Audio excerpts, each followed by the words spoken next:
Hello, my name is Jennifer Younger. I am Tlingit Kagwantan. I live in Sitka, Alaska. It's where I live now with my studio, creating jewelry and other artwork.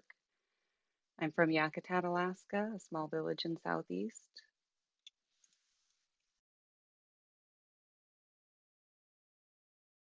Since my childhood, I feel like I've always been into art. Starting at a young age, I love to draw. We didn't have electricity. We didn't have, TV or um, other distractions. So I spent a lot of time painting, drawing, just creative in that sense. And all through grade school and high school, um, I excelled in my art classes, but I never really thought of art as any kind of career, um, so to speak. So throughout my life, I just had jobs and paid my bills and kind of did what I had to do, but I never knew what I wanted to be when I grew up. And I never really discovered until I was in, about 40 years old. So it's never too late. But how I got started with um, doing Tlingit Formline jewelry, or inspired by Tlingit Formline, I should say, um, I was home with small children, wanting to do something. I hadn't, I guess I'll backtrack a little bit. Being from Yakutat, my grandmother was Tlingit and my grandfather was non-native. And in the community, when my mom was young, they were not accepted in the native community or in the non-native community. And my grandmother didn't practice a lot of her culture, and it wasn't passed down to my mother and her siblings. But we grew up in a village surrounded by it, but not immersed in it, I guess is the correct way to put it. And I was always proud of my heritage. And in my adult life, I wanted to learn more about it. And living here in Sitka and, in Southeast Alaska, I'm surrounded by the Tlingit culture, but I just never really knew a lot about it. And it was kind of that combination of being fascinated with it, wanting to know more about my heritage. And I found that creating art, it was a way to connect. And I fell in love with engraving and learning the form line design. Um, with that, I would research more and try to learn more. Um, Reaching out to relatives, distant relatives of my grandmother, um, looking at the art form, reaching out to other artists, doing apprenticeships with master artists.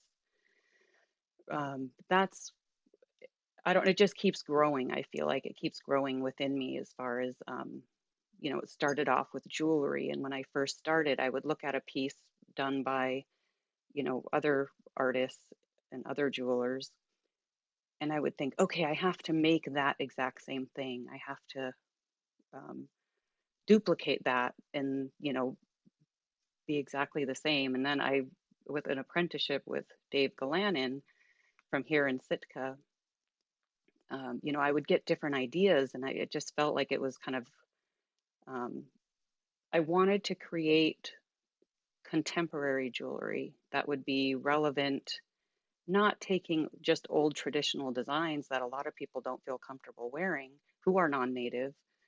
I wanted to create pieces that would expand kind of into the world, um, you know, not just in Southeast Alaska, but I wanted it to be appreciated outside of Alaska. And even if it's as simple as adding a little form line hummingbird to a wild rose piece, I wanted to expand our art and kind of draw people in, um, and to get them to learn more about the Northwest Coast art and the Tlingit culture.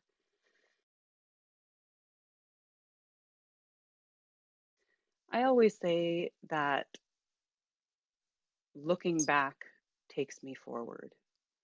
I look back at traditional pieces, traditional designs, even looking through museum collections, and I try to think, okay, this is an old piece, an old design. What can I create that makes it something appealing to the younger generation? Not only, of course, we can appreciate um, a old historic piece, but what can I do to make it something similar or use that design to create something in today's world? Just trying to carry the art form forward so that it doesn't get lost or forgotten.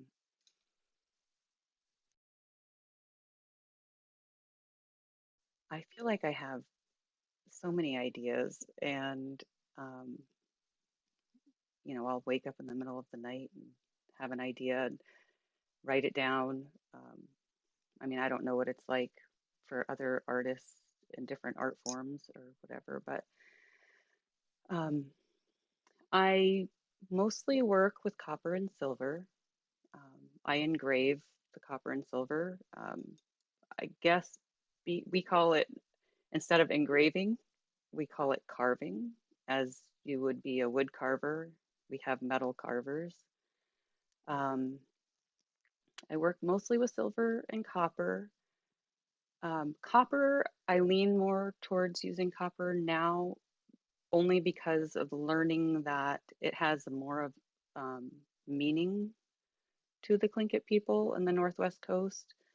Um, Silver initially, I thought, oh, I have to do, I think it was used um, initially, silver was used because they would pound out like silver coins and then shape those into bracelets and then eventually like carving into them.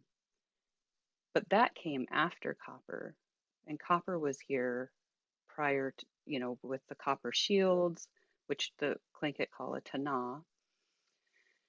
And the copper was a sign of stature and supernatural power and healing powers. And I thought, I wanted to work more with that material because of its significance and also because of the beautiful patina. And just it's just so many possibilities as far as with the creation. So that being said, um, I take a piece of copper, I patina my copper, which makes the process even more interesting to me. You can get so many different colors from the piece of copper, from blues to greens to reds, and um, but I engrave the piece. I shape um, a bracelet. Sometimes I'll put holes in it, and I'll incorporate. I'll weave in spruce root. Um, Spruce root basketry is an art from Southeast Alaska, the Tlinkits and the Haida and Tsimshian, wove with spruce root and cedar. Proving jewelry, I wanted to learn how to spruce root basket weave. So I tried. I did an apprenticeship with Terry Rothgar, who was a renowned weaver, and it just didn't capture me. But I did have all of these spruce roots that I had collected and prepared for weaving myself. And I knew it was like a lot of work. And I knew it was a lot of work to go into collecting and preparing those roots. And I couldn't just discard them. So I have them. And this is maybe from about 10 years ago now. But I have this collection of roots, and I could not waste them. So I've started incorporating them into my jewelry. And it's another way for me to carry the spruce root, or an appreciation for the spruce roots and the basketry forward, incorporating, maybe doing basket pattern designs on a bracelet, um, and then incorporating the spruce root. And it gives it just this modern take on it. And someone who wants information about that design will maybe be intrigued to dig a little deeper and learn more about spruce root basketry. Um,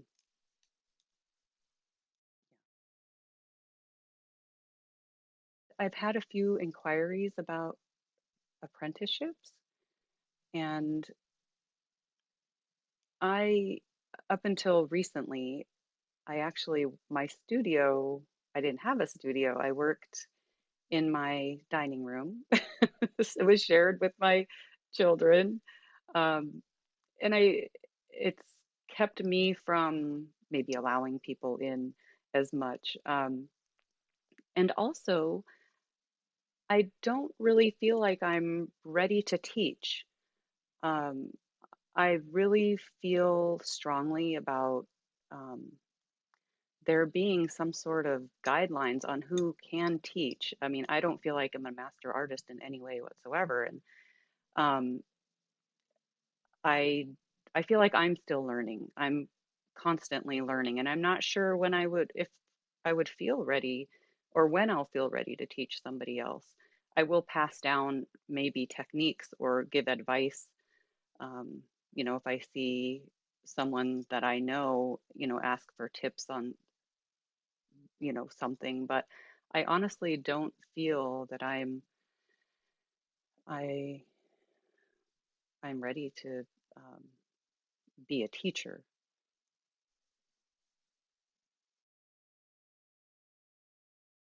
This has been um, just yeah, a very very crazy year.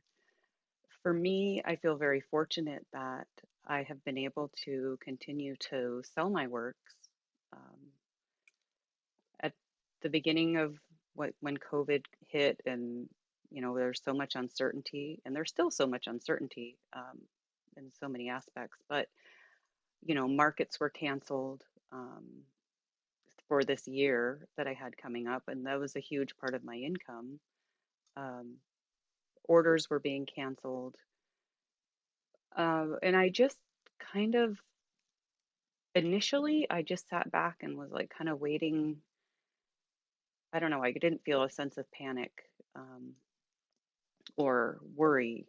I just, these things were canceled, and it was like, okay, what will I do next? And that's when I really started trying to like focus on um, my social media, like what can I do to try to boost um, exposure. But I also take a lot of contentment in, I think maybe I didn't feel so stressed about it because I have a lot of ideas and I thought maybe, I want the time to explore other art beyond jewelry. So it wasn't too um, stressful for me in that sense. I kind of welcomed the downtime um, because it wasn't really downtime. It was just more opportunity to create other things. And um, I created pieces that I guess I don't, since I mostly deal with jewelry, I don't really understand maybe what someone else's process is for creating art. Or where do you expect this piece of art to go? Or is it something that you create just for yourself, or is it for somebody else? And I've created several pieces that were a direct, like, um, result of what's going on with the pandemic. And one of them is a copper mask. Everyone started making masks, and um, I just had the idea to make one out of copper because copper is, you know, in my culture represents like healing and strength. So I thought I'm going to make a mask out of copper. I made it out of copper and I put the little symbol of the Tana, which is the copper shield, and that's a symbol of the strength and um, supernatural power. And I included on that some Devil's Club beads that kind of tie the piece, you know, the straps for the ear. Um, I included the Devil's Club, which is a medicinal plant. Um, and for me, it was just to create something that represented strength and power and healing. Um, so I created that piece, and that was inspired by, and I also created just a Devil's Club plant out of copper, and it's got copper leaves, and then the Devil's Club berries are made out of antique trade beads that are woven together with copper wire. And the base of that is a glass bowl filled with um, actual um, Devil's Club stock. And these pieces were just um, created as a sense for a sense of healing or a sense of comfort. Thank you so much.